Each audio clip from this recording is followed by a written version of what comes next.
The night Max wore his wolf suit and made mischief of one kind and another, his mother called him Wild Thing. And Max said, "I'll eat you up." So he was sent to bed without eating anything. That very night in Max's room, a forest grew and grew and grew until his ceiling hung with vines.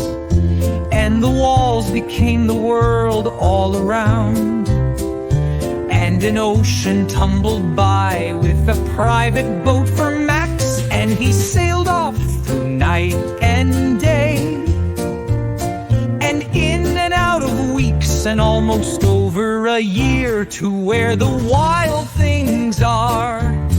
And when he came to the place where the wild things are, they roared their terrible roars and gnashed their terrible teeth and rolled their terrible eyes and showed their terrible claws, till Max said, "Be still!"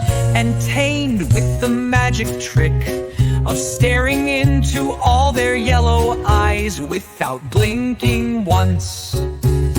And they were frightened and called him the most wild thing of all, and made him king of all wild things. "And now," cried Max, "let the wild rumpus start."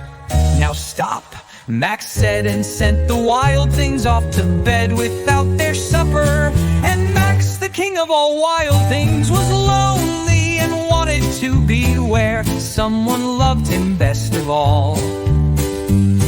Then all around from far away across the world, he smelled good things to eat.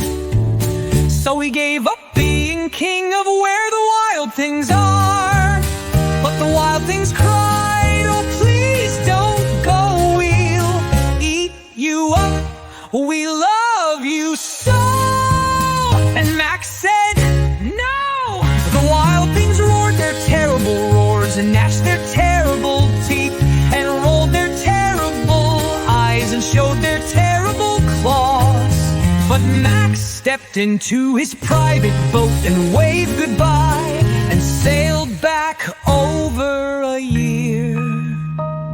And in and out of weeks and through a day, and into the night of his very own room, where he found his supper waiting for him, and it was still hot.